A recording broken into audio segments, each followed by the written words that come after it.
నమస్తే వార్తలకి స్వాగతం. వార్తల్లోని వివరాల్లోకి వెళితే శంకర్ విలాస్ పైవంతెన నిర్మాణం గురించి ప్రజల్లో కొందరు అపోహలు సృష్టిస్తున్నారని కేంద్ర మంత్రి పెమ్మసాని చంద్రశేఖర్ తెలిపారు. గుంటూరులో శంకర్ విలాస్ పైవంతెన కోసం భవనాలు, స్థలాలు కోల్పోతున్న వారికి పరిహారం పంపిణీ చేశారు. ఈ సందర్భంగా విలేకరులతో మాట్లాడుతూ 70 ఏళ్ల కిందట ఈ బ్రిడ్జిని నిర్మించారని తెలిపారు. వైసీపీ వారు చెప్పినట్లు ఆర్యూబీ కట్టాలంటే ఉన్న బ్రిడ్జ్ డ్యామేజ్ అవుతుందన్నారు. భవిష్యత్తులో ఆర్ఓబీని కట్టాలంటే మళ్ళీ ఆర్యూబీని మూసివేయాల్సి ఉంటుందన్నారు. శంకర్ విలాస్ బ్రిడ్జ్ గురించి, ఈ బ్రిడ్జ్ 1958లో కట్టినటువంటి బ్రిడ్జ్, శిథిలావస్థకు వచ్చినటువంటి బ్రిడ్జ్, గవర్నమెంట్ హాస్పిటల్కి పక్కన ఉన్నటువంటి బ్రిడ్జ్. ఈ బ్రిడ్జ్ మీద ట్రాఫిక్ ఆగి హాస్పిటల్కి వెళ్ళేటువంటి వాళ్ళు చనిపోతా కూడా ఉన్నారు. వీటన్నిటి దృష్ట్యా 40 సంవత్సరాలుగా గుంటూరు ప్రాంతానికి రానటువంటి కేంద్ర మంత్రి పదవి నాకు వచ్చినటువంటి అదృష్టాన్ని ఉపయోగించుకొని కేంద్ర ప్రభుత్వంలో ఉన్నటువంటి మోదీ సర్కార్ తోటి, మినిస్టర్స్ తోటి, అదేవిధంగా ఇక్కడ ఉన్నటువంటి రాష్ట్ర ప్రభుత్వ R&B అధికారులతోటి, మినిస్టర్ గారితో, చంద్రబాబు నాయుడు గారి సహకారంతో అతి తక్కువ టైంలో ఈ బ్రిడ్జిని తీసుకొచ్చాం మేము. అయితే మీరు ఒకసారి వెనక్కి వెళ్ళి చూస్తే నంది వెలుగు బ్రిడ్జ్ అనేది కూటమి ప్రభుత్వం ఉన్నప్పుడు కూడా 2014లో శాంక్షన్ అయితే వర్క్ స్టార్ట్ అవడానికి 2017 వరకు పట్టింది. అంటే ఒక బ్రిడ్జిని తీసుకొచ్చిన తర్వాత financial sanction, administrative sanction, tender process ఇవన్నీ కూడా అవ్వాలి అంటే జనరల్గా 2-3 సంవత్సరాల టైం పడుతుంది ఎక్కడైనా చూస్తే మీరు. అలాంటిది 6 నెలల కాలంలో మొత్తం ప్రక్రియని కంప్లీట్ చేశాం మేము. ఎమ్మెల్యేలు కానీ, ఇక్కడ అధికారులు కానీ, కలెక్టర్ గారు కానీ, మున్సిపల్ కమిషనర్ గారు కానీ, మా ఆఫీసులో ఉండే వాళ్ళ స్టాఫ్ కానీ నిరంతరం ఫాలో అప్ చేస్తే ఈరోజు టెండర్ ప్రక్రియ కూడా పూర్తయి బ్రిడ్జ్ కన్స్ట్రక్షన్ కావాలనుకుంటే రేపు పొద్దున స్టార్ట్ అయ్యేటువంటి పరిస్థితిని తీసుకొచ్చాం మేము ఫస్ట్ టైం. అయితే ఇది విశాల దృక్పథంతో చేయాల్సినటువంటి పరిస్థితి. అందులో ఇప్పుడు వచ్చినటువంటి ఈరోజు 20 మంది చెక్కులు తీసుకున్నారు, ఇంకో 40 మంది ఉన్నారు. ఈ 60 మందికి వాళ్ళంతటా వాళ్ళుగా వచ్చి ఇచ్చినందుకు వాళ్ళందరికీ కూడా కూటమి ప్రభుత్వం తరఫున మనస్ఫూర్తిగా అభినందనలు తెలుపుకుంటా ఉన్నాను. మిగిలిన వారికి కూడా నేను కోరుకునేది ఏంటంటే, సాధ్యమైనంత వరకు ప్రభుత్వం మీకు కాంపెన్సేషన్ ఇస్తుంది. మీరు లేనిపోనివి అంటే ప్రజలను కన్ఫ్యూజ్ చేయటం కోసం అర్థం పర్థం లేని ఆరోపణలు తీసుకొచ్చి అపోహలు కల్పియొద్దు. విజయవాడ ఎంపీ కేశినేని 3 రోజుల పాటు జరిగిన ఆంధ్రప్రదేశ్ జర్నలిస్ట్ ప్రీమియర్ లీగ్ ముగింపు ఉత్సవంలో పోటీల్లో గెలుపొందిన మరియు ప్రతిభ కనపరిచిన క్రీడాకారులకు ట్రోఫీలు అందజేశారు.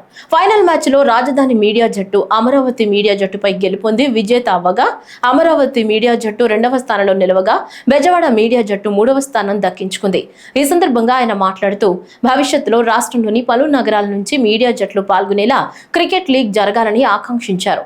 రానున్న రోజుల్లో విశాఖలో మరిన్ని IPL మ్యాచ్ల నిర్వహణకు ICC చైర్మన్ జై షా అంగీకారం తెలిపారని వెల్లడించారు.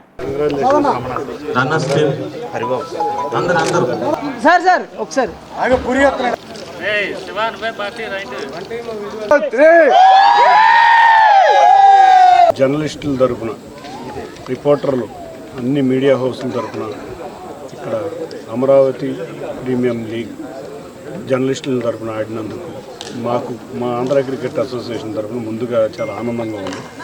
మీరందరూ చక్కగా ఆహ్లాదకరంగా ఈ 3 రోజులు ఇక్కడ గడిపినందుకు, మా ఆతిథ్యం స్వీకరించినందుకు, అంతేకాకుండా రేపు రాబోయే కాలంలో క్రీడల్ని మన ఆంధ్రప్రదేశ్ని క్రీడాంధ్రప్రదేశ్గా తీర్చిదిద్దే వ్యవహారంలో గౌరవ ముఖ్యమంత్రి నారా చంద్రబాబు నాయుడు గారు పడుతున్న శ్రమకు తోడ్పాటు ఇది మీరందరూ కూడా వాళ్ళు ఇక్కడ ఆడటం వల్ల, వాళ్ళ రకరకాల మీడియాల్లో కానీ ఇటువంటి వార్తలు రావటం వల్ల మొన్న కూడా చూసాము. ఎమ్మెల్యే క్రీడా ప్రాంగణం ఎమ్మెల్యేలతో క్రీడలు ఆడిచ్చారు. అప్పుడు కూడా చాలా బ్రహ్మాండంగా మీడియా కవరేజ్ వచ్చి రాష్ట్రంలో యువతకి ఒక దిశ నిర్దేశం చేసే విధంగా ఇవాళ ఇక్కడ పోటీలు జరిగినాయి. ఈ పోటీల్లో పాల్గొన్న ప్రతి టీంకి కంగ్రాచులేషన్స్. నెక్స్ట్ టైం ఈ పోటీలు ఇంకా గ్రాండ్గా జరగాలి. రాబోయే కాలంలో రేపు 2-3 సంవత్సరాల్లో ఇక్కడ కానీ వైజాగ్లో కానీ మీరు 2-3 టీమ్స్ లాగా ఆడాలి. ఒక IPL ఏ విధంగా జరుగుతుందో మీ యొక్క అమరావతి ప్రీమియర్ లీగ్ కూడా అదే విధంగా జరుగుతా అన్ని చోట్ల ఉన్న జర్నలిస్టులకు ఒక 3 రోజులు రిలీఫ్ వచ్చే విధంగా ఈ టోర్నమెంట్ జరిగి చక్కని ఆహ్లాదకర వాతావరణం జరగాలని కోరుకుంటూ తప్పకుండా ఎటువంటి అవసరం ఉన్నా క్రికెటే కాదు ఎటువంటి క్రీడా అవసరం ఉన్నా తప్పకుండా మేము అందరం ముందుంటాం. భారతరత్న రాజ్యాంగ నిర్మాత డాక్టర్ బిఆర్ అంబేద్కర్ ను తమ నాయకునిగా ప్రచారం చేసుకున్న కాంగ్రెస్ పార్టీ ఆయనకు రాజకీయంగా తీరని అన్యాయం చేసిందని బీజేపీ రాష్ట్ర అధ్యక్షురాలు ఎంపీ దగ్గుపాటి పురంధేశ్వరి విమర్శించారు. తూర్పుగోదావరి జిల్లా రాజమహేంద్రవరంలో బీజేపీ ఆధ్వర్యంలో ఛాంబర్ ఆఫ్ కామర్స్ హాల్లో బిఆర్ అంబేద్కర్ జయంతి వేడుకలు జరిగాయి. ఈ సభలో పాల్గొన్న పురంధేశ్వరి మాట్లాడుతూ అంబేద్కర్ ని గౌరవించి రాజ్యాంగాన్ని 100% అమలు చేస్తున్న ప్రభుత్వం బీజేపీ అన్నారు. సమాజ స్థాపన, సమాజంలో అన్ని వర్గాలకు సమన్యాయం చేయాలని డాక్టర్ బిఆర్ అంబేద్కర్ సంకల్పిస్తే ఆ ఆదర్శాలను బీజేపీ ఆచరించి పాటిస్తుందన్నారు. భారతీయ జనతా పార్టీ సంపూర్ణమైనటువంటి మెజారిటీ తోటి కనుక అధికారంలోకి వచ్చినట్లయితే రాజ్యాంగాన్ని మార్చివేస్తుందని, రిజర్వేషన్లు ఎత్తివేస్తుందని, బాబాసాహెబ్ అంబేద్కర్ గారిని అవమానిస్తున్నారని చెప్పి చేస్తున్నటువంటి ప్రచారం ఏదైతే ఉందో దాన్ని ఒక రకంగా ప్రజల్లోకి తీసుకుని అంటే దాన్ని తిప్పుకొడుతూ నిజమైనటువంటి విషయాలు ప్రజలకి తెలియజేయాలి అనేటువంటి ఆలోచనతోటి ఈ కార్యాచరణ, ఈ సమావేశం ఇవాళ ఇక్కడ నిర్వహించుకోవడం జరిగింది. ఈ సమావేశ మాధ్యమంగా నిజంగా బాబాసాహెబ్ అంబేద్కర్ గారి స్ఫూర్తిని భారతీయ జనతా పార్టీ ఏ విధంగా కొనసాగిస్తున్నది, అదేవిధంగా రాజ్యాంగాన్ని సవరించినప్పటికీ కాంగ్రెస్ అధికారంలో ఉన్నప్పుడు కేవలం వారి స్వలాభాపేక్ష కోసం ఓట్ బ్యాంక్ పాలిటిక్స్ ని దృష్టిలో పెట్టుకుని, అదేవిధంగా డెమోక్రాటికల్గా ఎన్నుకోబడినటువంటి ప్రభుత్వాన్ని కూల్చివేయడానికి తప్పించి భారతీయ జనతా పార్టీ ఏ విధంగా రాజ్యాంగ యొక్క స్ఫూర్తి, లౌకికవాదం కావచ్చు, అందరికీ సమాజంలో ఉన్నటువంటి వారందరికీ న్యాయం చేయటం కావచ్చు, ఆ స్ఫూర్తిని కొనసాగిస్తూ ఏ విధంగా ముందుకు వెళ్తుంది అనేటువంటి విషయాన్ని ప్రజలకి తెలియజేయడం జరిగింది. విజయవాడ 4వ division Srinivas Nagar Bank Colony, Bharati Nagar ప్రాంతాల్లో పలు రోడ్ల పనులకు ఎంపీ కేశినేని చిన్ని, ఎమ్మెల్యే గద్దె రామ్మోహన్ శంకుస్థాపన చేశారు. 2 కోట్ల రూపాయల నిధులతో Srinivas Nagar Bank Colony road number 5, Bharati Nagar road number 13, 14, 15 CC రోడ్ల పనులు ప్రారంభమయ్యాయి. ఈ సందర్భంగా మాట్లాడుతూ మంత్రి నారాయణ సిఆర్డీఏ అధికారులతో ఇటీవల జరిగిన సమీక్షా సమావేశంలో డ్రైనేజీ, ఎస్టీపీ సమస్యలపై చర్చించడం జరిగిందని, విజయవాడ ఎమ్మెల్యేలు గద్దె రామ్మోహన్, బోండ ఉమామేశ్వరరావు, సుజనా చౌదరి అందరితో కలిసి విజయవాడ సమగ్రాభివృద్ధికి ప్రణాళిక సిద్ధం చేస్తున్నామని ప్రకటించారు. కూటమి ప్రభుత్వం అధికారంలోకి రాగానే విజయవాడ నగర రూపురేఖలే మార్చబోతున్నాం. ఎందుకంటే గౌరవ ముఖ్యమంత్రి వర్యులు అమరావతి ప్రాంతంలో భాగమైన ఈ విజయవాడని సుందరంగా తీర్చిదిద్దాలని ప్రభుత్వ అధికారులని, ప్రజాప్రతినిధులని ఆదేశించడం జరిగింది. దానికి అనుగుణంగానే ఎమ్మెల్యే గద్దె రామ్మోహన్ రావు కానీ, ఇక్కడ కార్పొరేటర్ సాంబశివరావు గారు కానీ, ఈ శ్రీనివాస నగర్ కాలనీ, అంతేకాకుండా భారతీ నగర్ కాలనీలో ఎన్నో రోడ్లు చేశారు. దాంట్లో భాగంగా ఇవాళ ఈ 2 రోడ్లకి 2 కోట్ల మున్సిపల్ కార్పొరేషన్ నుంచి సుమారు 2 కోట్ల రూపాయల వరకు శాంక్షన్ చేపించి రోడ్లని బాగు చేసే పనిలో ఇక్కడ పనిచేస్తున్నారు. ముఖ్యంగా ఇక్కడ కార్పొరేటర్ సాంబశివరావు గారు అయితే కార్పొరేషన్ డబ్బులన్నీ తన వాటికి తెచ్చుకుంటున్నాడు. అట్లా విధంగా కాకుండా సమగ్రంగా విజయవాడ డెవలప్ అయ్యే విధంగా సమగ్రంగా ప్లానింగ్ చేస్తాం. మొన్న కూడా మంత్రి నారాయణ గారితో, అధికారులు అందరితో, నేను గద్దె రామ్మోహన్ రావు, విజయవాడలో ఉన్న ఎమ్మెల్యేలు అందరూ కూర్చుని ఇక్కడికి అవసరమైన డ్రైనేజ్ కానీ, ఎస్టీపీ కానీ, ముఖ్యంగా ఈ ప్రాంతంలో ఉన్న నోవాటెల్ దగ్గర 2 ఫ్లైఓవర్ మధ్యలో ఉన్న ప్రాంతంలో నీరు నిలిచిపోతుంది. దాని మీద దృష్టి పెట్టాలని సీరియస్గా చెప్పడం జరిగింది. అంతేకాకుండా ఫ్లైఓవర్ల మీద నుంచి కూడా నీళ్లు వచ్చి రోడ్ల మీద పడుతున్నాయి.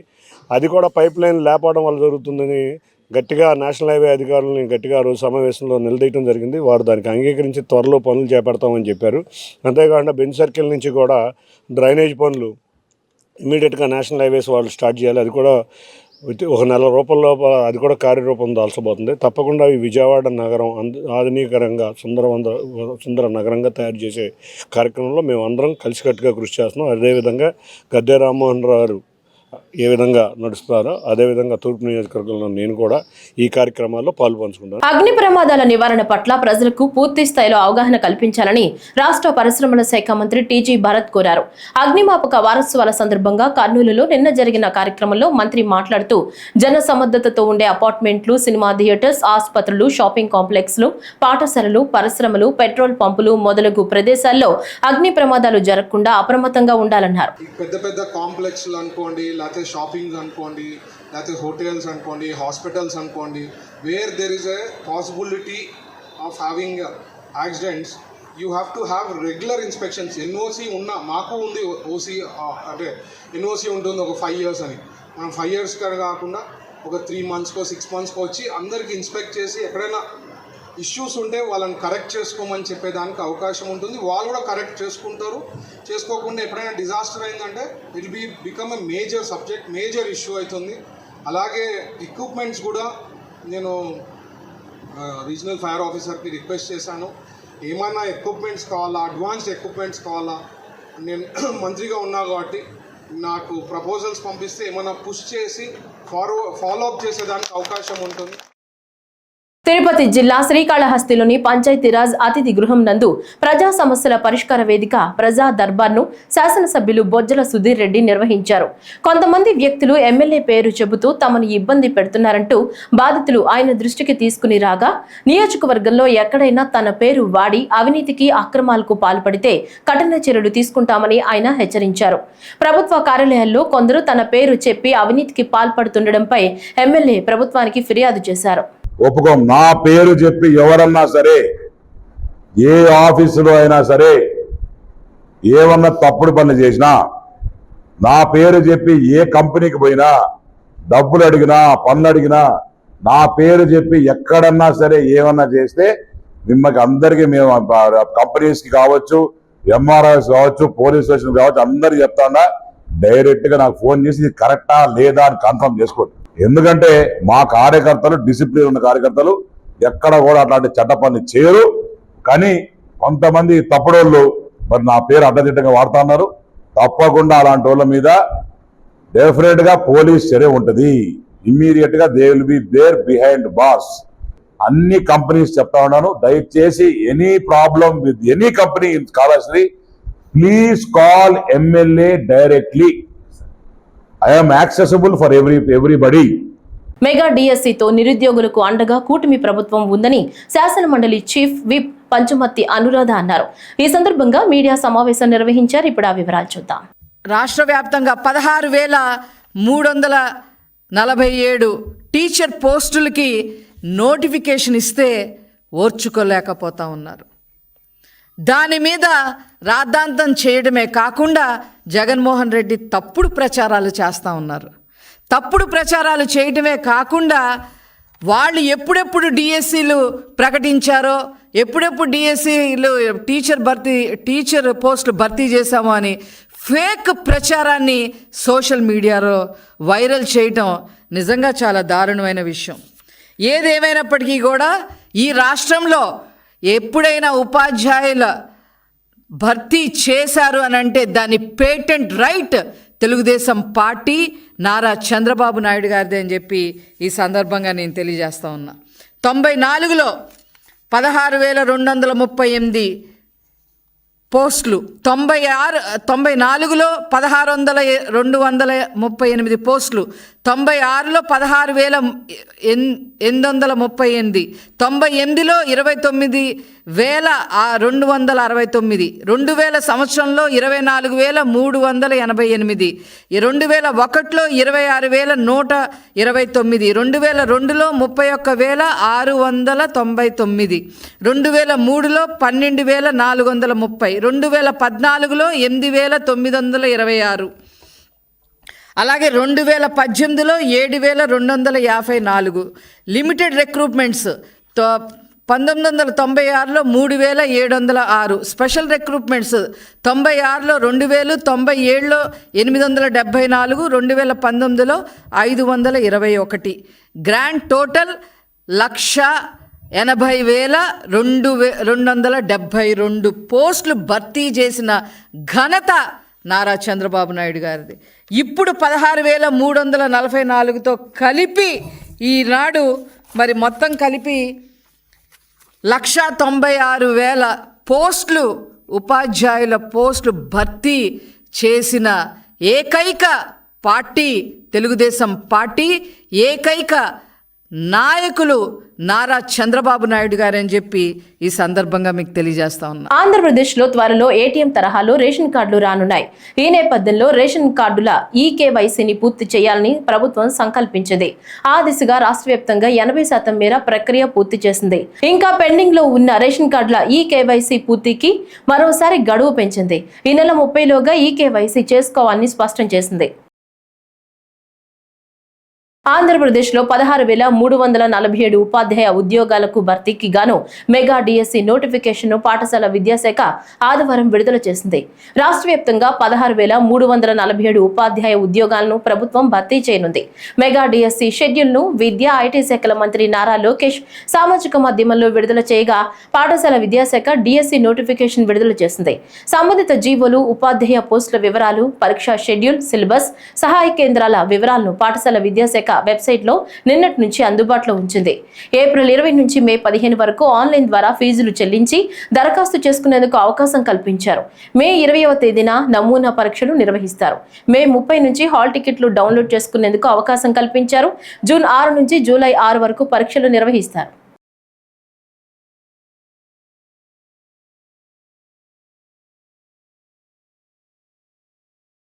మంగళగిరి తాడేపల్లి కార్పొరేషన్ పరిధిలోని తాడేపల్లి సీతానగరంలో ఉన్న ప్రభుత్వ ప్రాథమిక ఆరోగ్య కేంద్రానికి 2 లక్షల రూపాయల విలువైన సామాగ్రిని రోటరీ క్లబ్ ఆఫ్ తాడేపల్లి ఆధ్వర్యంలో ఆదివారం సాయంత్రం Rotary Club district governor Sharath Chowdary చేతుల మీదుగా అందజేశారు. అనంతరం Rotary Club service projects director Jonna Rajesh అధ్యక్షతన జరిగిన సమావేశంలో Rotary International Club district governor K Sharath Chowdary మాట్లాడుతూ ప్రతిరోజు 100 మందికి పైగా రోగులు వచ్చే తాడేపల్లి ప్రభుత్వ ప్రాథమిక వైద్యశాలకు కంప్యూటర్ మిషన్, 2 ఐరన్ బీరువాలు, AC machine, water cooler, 25 plastic కుర్చీలు, 3 ఐరన్ సోఫా చైర్స్ ను అందజేయడం చాలా సంతోషంగా ఉందని తెలిపారు. మంగళగిరి తాడేపల్లి కార్పొరేషన్ పరిధిలోని తాడేపల్లి సీతానగరంలో ఉన్న ప్రభుత్వ ప్రాథమిక ఆరోగ్య కేంద్రానికి 2 లక్షల రూపాయల విలువైన సామాగ్రిని రోటరీ క్లబ్ ఆఫ్ ఆధ్వర్యంలో ఆదివారం సాయంత్రం Rotary Club district governor Sharath Chowdary చేతుల మీదుగా అందజేశారు. అనంతరం Rotary Club service projects director Jonna Rajesh అధ్యక్షతన జరిగిన సమావేశంలో Rotary International Club district governor 3150 K Sharath Chowdary మాట్లాడుతూ ప్రతిరోజు 100 మందికి పైగా రోగులు వచ్చే తాడేపల్లి ప్రభుత్వ ప్రాథమిక వైద్యశాలకు కంప్యూటర్ మిషన్, 2 ఐరన్ బీరువాలు, AC machine, water cooler, 25 plastic కుర్చీలు, 3 ఐరన్ సోఫా చైర్స్ ను అందజేయడం చాలా సంతోషంగా ఉందని తెలిపారు. ఈ సందర్భంగా రోటరీ క్లబ్ సభ్యులను ప్రత్యేకంగా అభినందించారు. భవిష్యత్తులో మరిన్ని సేవా కార్యక్రమాలు రోటరీ చేస్తుందన్నారు. రోటరీ క్లబ్ ఆఫ్ తాడేపల్లి పిహెచ్సికి పేషెంట్స్ సౌకర్యం కోసం బెంచ్లు, కుర్చీలు, మరి డాక్టర్స్ సౌకర్యం కోసం సిస్టమ్స్, ఎయిర్ కండిషనర్సు, మళ్ళీ మందులు స్టోర్ చేసుకునే అల్మారాజు ఇవన్నీ ఇచ్చున్నారు. అంటే ఈ పిహెచ్సిలో 100 నుంచి 200 పేషెంట్స్ డైలీ వస్తూ ఉంటారు. వాళ్ళకి కష్టం లేకుండా కంఫర్టబుల్గా కూర్చుని వెయిట్ చేసి వాళ్ళు హెల్త్ సర్వీసెస్ పొందాలని ఆశతో ఇది చేస్తున్నారు. మంచి ఫెసిలిటీస్ ఉన్నాయి ఇక్కడ. ఇంకా కొంచెం ఏదైనా ఫెసిలిటీస్ బలపరచాలంటే Rotary is always here to help public health system in Andhra Pradesh. So తప్పకుండా ఈ పిహెచ్సికి అయినా, ఈ జిల్లాలో ఇంకేదైనా పిహెచ్సిస్కి అయినా ఏదైనా అవసరాలు ఉంటే రోటరీ ద్వారా మీరు బెనిఫిట్స్ పొందవచ్చు. సో ఈ మంచి కార్యక్రమం చేసినందుకు rotary club of Tadepalli members అందరికీ, ప్రెసిడెంట్ రమేష్ గారికి, డొనేట్ చేసిన మెంబర్స్ అందరికీ నేను హార్టీ కంగ్రాచులేషన్స్ ఇచ్చి, ఇట్లాగే రోటరీ మంచి పనులు చేస్తూనే ఉండాలి, మనం సమాజ సేవ చేస్తూనే ఉండాలని కోరుకుంటూ ఇంత మంచి ప్రోగ్రామ్ని కండక్ట్ చేసిన తాడేపల్లి వారికి ముందుగా కంగ్రాచులేషన్స్. డెఫినెట్లీ చాలా మంచి పరిణామం. ఆల్రెడీ ఇప్పటికే చాలా క్లబ్స్లో, చాలా పిహెచ్ఎస్లో చేశారు. And this is the third one వాళ్ళ దీని ప్రకారంగా. రోటరీ అంటేనే ఇదండి, ఎక్కడో ఎంతోమంది కలిపి డబ్బులు కలెక్ట్ చేసినవి ఈ తర్వాత ఎన్నో తరాల వరకు, అంటే మేబీ నాకు తెలిసి ఇవన్నీ కూడా మోర్ దెన్ 10 years 15 years వరకు వీటన్నిటిని వాడుకోవచ్చు.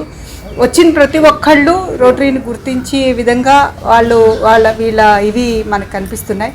సో ఇలానే మంచి పనులు మళ్ళీ ఇంకా ముందు చాలా చేయాలని వీళ్ళందరినీ కోరుకుంటున్నాను.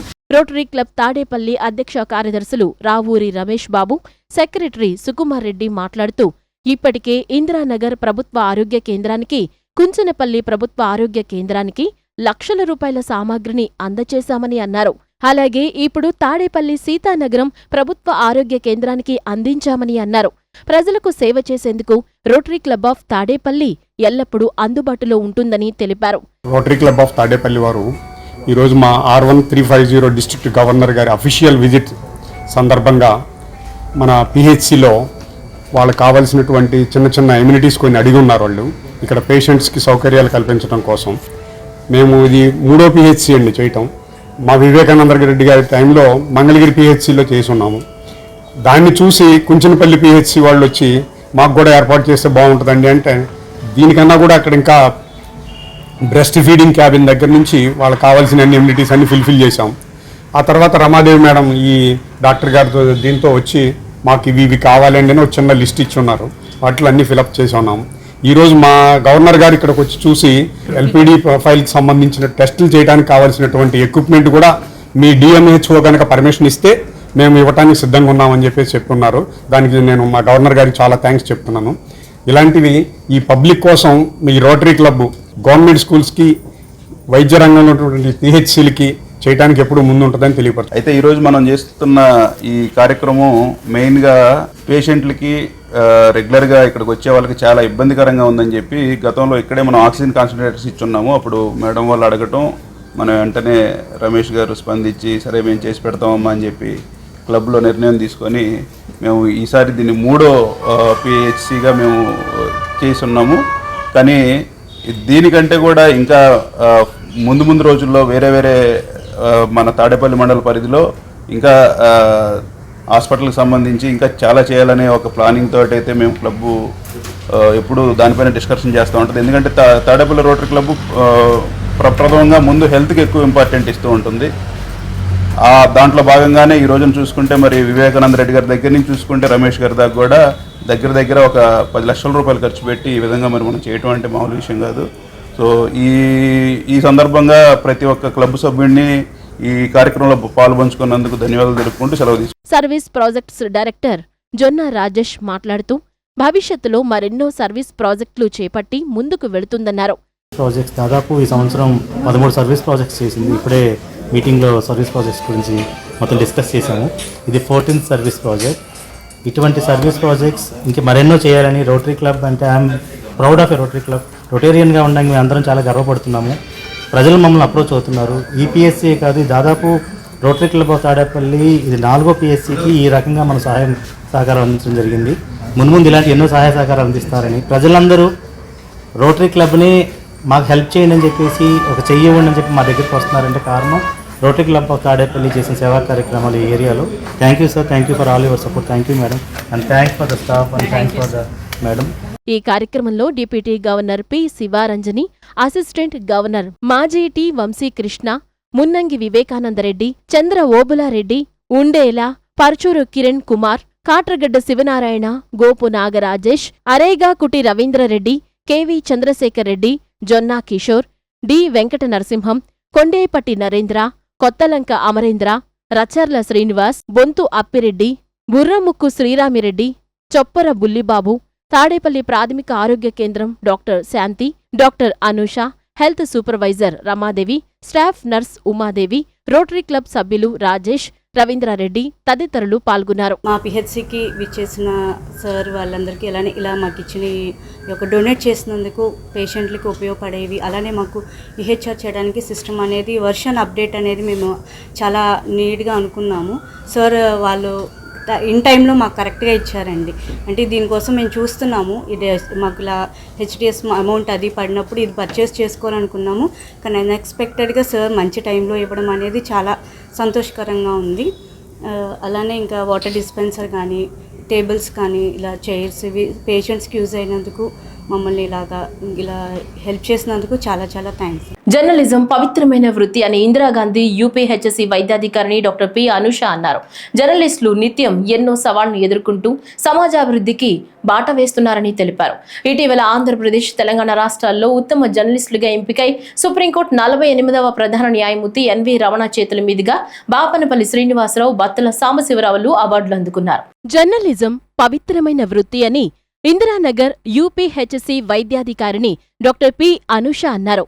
జర్నలిస్టులు నిత్యం ఎన్నో సవాళ్లను ఎదుర్కొంటూ సమాజాభివృద్ధికి బాట వేస్తున్నారని తెలిపారు. ఇటీవల ఆంధ్రప్రదేశ్, తెలంగాణ రాష్ట్రాల్లో ఉత్తమ జర్నలిస్టులుగా ఎంపికై సుప్రీంకోర్టు 48వ ప్రధాన న్యాయమూర్తి ఎన్వి రమణ చేతుల మీదుగా బాపనపల్లి శ్రీనివాసరావు, బత్తుల సాంబశివరావు సాంబలు అవార్డులు అందుకున్నారు. ఈ సందర్భంగా అభినందనలు తెలియజేస్తూ ఇందిరానగర్ యూపీహెచ్ఎస్సీ వైద్యాధికారిని doctor P Anusha, malaria Mangalagiri sub unit అధికారి ఏ శ్రీమన్నారాయణ సంయుక్త ఆధ్వర్యంలో శనివారం గణపతి నగర్లో ఉన్న ఇందిరానగర్ పట్టణ ప్రాథమిక ఆరోగ్య కేంద్రం నందు శ్రీనివాసరావు, సాంబశివరావులకు పూలమాలలు వేసి శాలువాలతో సత్కరించి పూల మొక్కలు అందజేశారు. ఈ సందర్భంగా డాక్టర్ అనుష మాట్లాడుతూ జర్నలిస్టుల కృషి వలన సమాజంలో అనేక సమస్యలు పరిష్కారమవుతున్నాయన్నారు.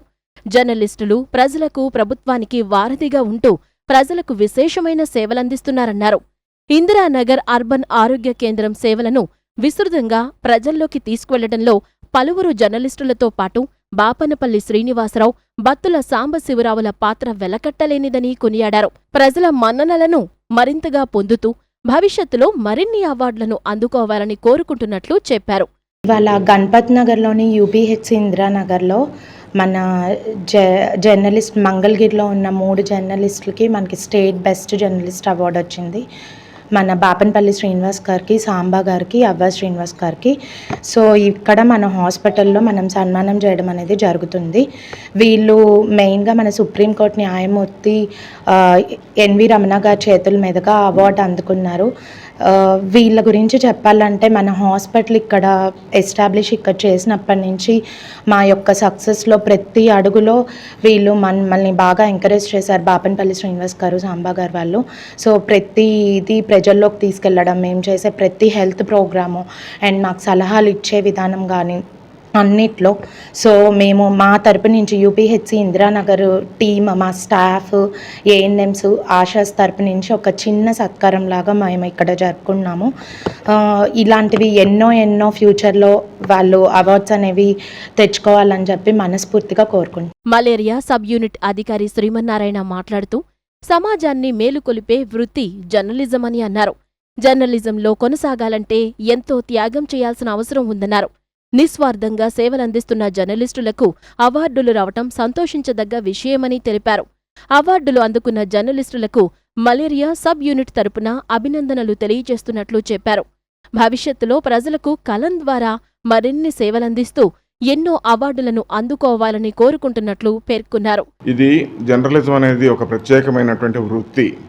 ఇది సమాజాన్ని మేలుకొల్పేటటువంటి ఒక ప్రత్యేకమైనటువంటి వృత్తి. మంచి చెడులు ఏం జరుగుతుంది, ప్రజల్ని చైతన్యవంతులను చేసి సమాజాన్ని ముందుకు నడిపించేటటువంటి వృత్తి. ఆ వృత్తిలో మరి ఎన్నో శ్రమలకి మరి ఎంతో సమయాన్ని మరి వెచ్చించి వారు కేవలం సమాజ శ్రేయస్సే, ఆర్జన కాదు, ధనార్జన కానీ ఇంకోటి కానీ లేకుండా సమాజ శ్రేయస్సే దృష్టిగా పెట్టుకొని మరి సొంత వ్యక్తిగతమైనటువంటి ఇంట్రెస్ట్ తోటి ఈ వృత్తిలో కొనసాగాలంటే ఎన్నో త్యాగం చేయాలి. మరి అటువంటి త్యాగాలు చేసి మరి ఈరోజు మన మంగళగిరిలో ఉన్నటువంటి విలేకరుల ప్రముఖులు అందరూ కూడా వాళ్ళు శాయశక్తులా కృషి చేస్తున్నారు. మరి అందరికీ కూడా ఇటువంటి గుణాలే ఆపాదించబడతాయి. అయితే మరి ఉమ్మడి ఆంధ్రప్రదేశ్ ఒకప్పటిది, ఇప్పుడు ఉన్నటువంటి తెలంగాణ, ఆంధ్ర రాష్ట్రాల్లో ఉన్నటువంటి సర్వేలను అనుసరించి మరి శ్రీ బాపనపల్లి శ్రీనివాసరావు గారు, మరి సాంబశివరావు గారు, అలాగే అవ్వారు శ్రీనివాసరావు గారు వీరిని సెలెక్ట్ చేసి మరి వారిని ఉత్తమ జర్నలిస్ట్ అవార్డుకి ప్రభుత్వం వారిచే ఎంపిక చేయటం జరిగింది. ఆ ఎంపిక చేయటం జరిగినటువంటి సందర్భంగా వారు తీసుకున్నటువంటి సన్మానాన్ని గుర్తించి ప్రభుత్వం వారి చేత చేసిన సన్మానానికి మేము కూడా మరి ఇందిరానగర్ యూపీహెచ్సిలో డాక్టర్ అనూష మేడం గారు, అలాగే ఈ మంగళగిరి మలేరియా డిపార్ట్మెంట్ తరఫున మా సిబ్బంది అందరం కలిసి వారికి చిన్న చిరు సత్కారం చేయటం జరిగింది. మరి ఈ వారి యొక్క చేసేటటువంటి కృషికి మరి ఏమి ఇచ్చినా కూడా వెలకట్టలేనటువంటివి.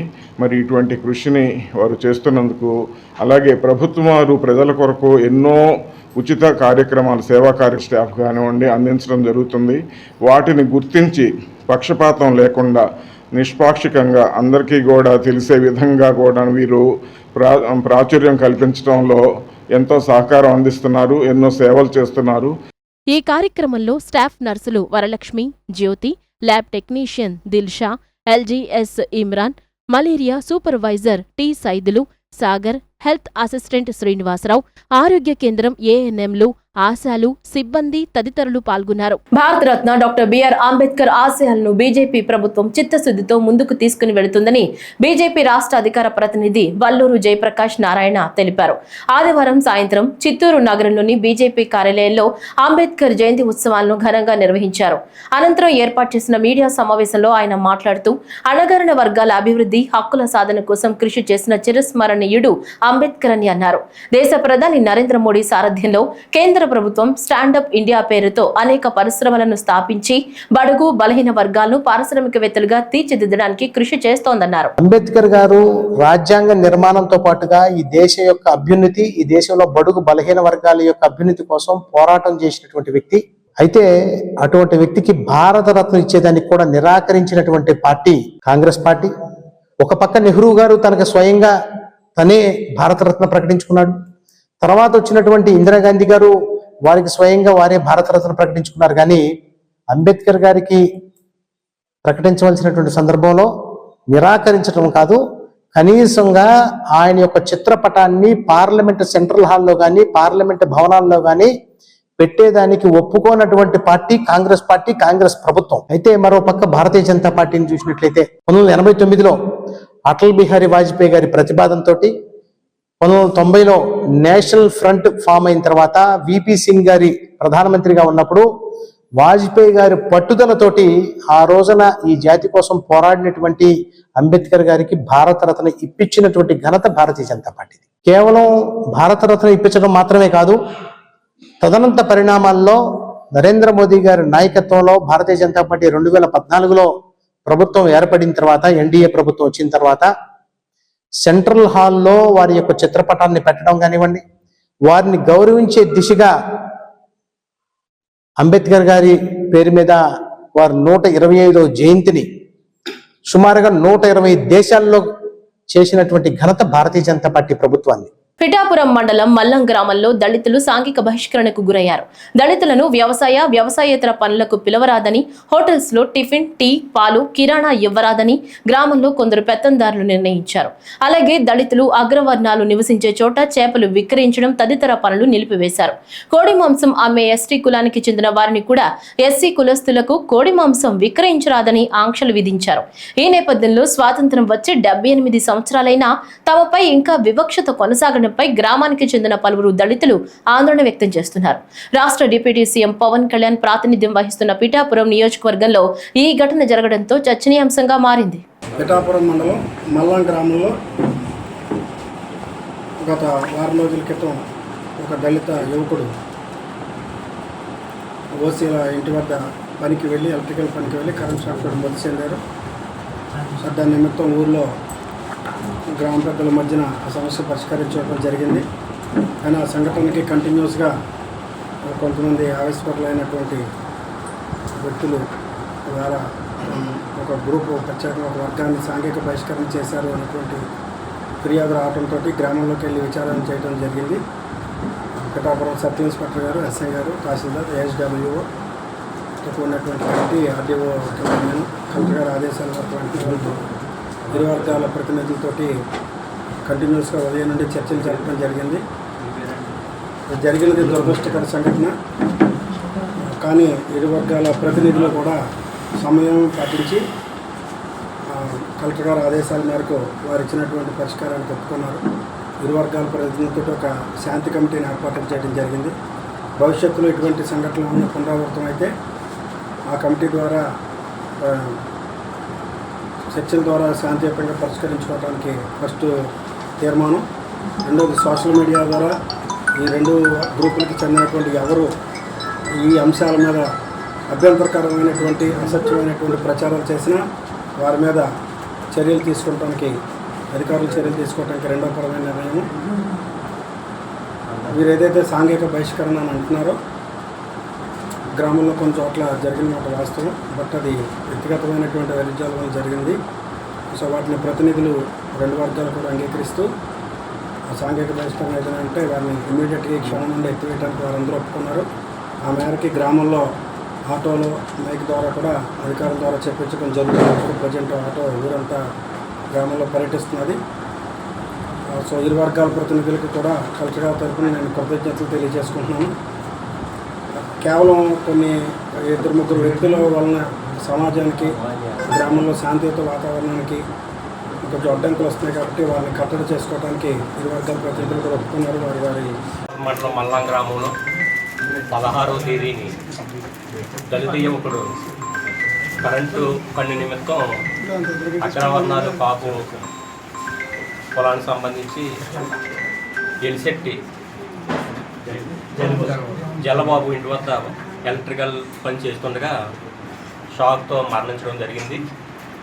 ఇరు పెద్దలు మల్లం అటు దళిత పెద్దలు అలాగే అగ్రవర్ణాల కాపు పెద్దలు కూడా కూర్చుని ఒక అతనికి నష్టపరిహారంగా మాట్లాడుకోవడం జరిగింది. ఆ 16 నుంచి ఇది 18వ తేదీ వరకు కొనసాగింది ఈ చర్చలు. అనంతరం ముగిసిన తర్వాత ఆ రోజు రాత్రి కొంతమంది అగ్రవర్ణాలు ఎవరైతే కాపులు ఉన్నారో వాళ్ళందరం మీటింగ్ ఏర్పాటు చేసుకుని దళితులకి టీలు కానీ టిఫిన్లు కానీ మాంసం కానీ చేపలు కానీ విక్రయించుకోవడం అనేసి అక్కడ మాట్లాడడం జరిగింది. ఆ రోజు నుంచి నిన్న మా ఎవరైతే మల్లాం గ్రామంలో మహిళలు ఉన్నారో వాళ్ళు ఇస్తరాకుల పని చేస్తూ ఉంటారో వాళ్ళని పనులకు రావద్దనడం, అలాగే వ్యవసాయ పనులకి రావద్దనడం అనేది జరిగింది. అనుకోకుండా జరిగిన సంఘటన, ఆ సంఘటనలో మల్లాం గ్రామంలో ఇది జరగడం కూడా చాలా దురదృష్టకరం.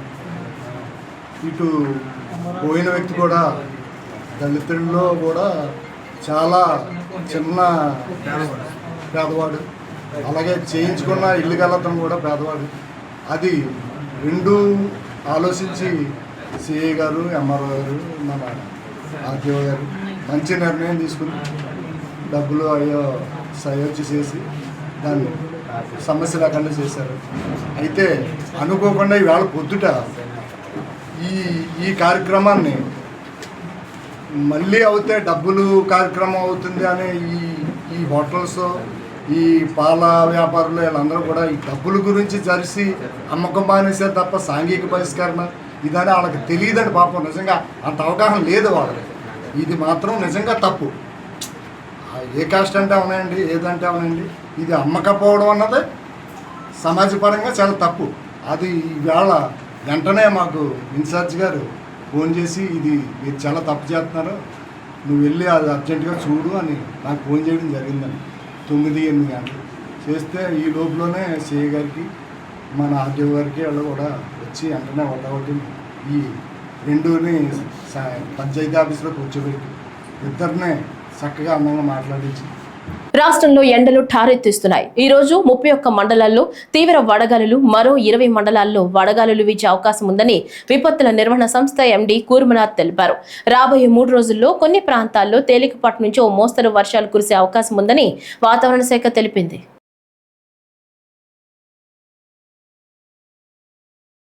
ఈ వార్తలు ఇంతటితో సమాప్తం. నమస్కారం.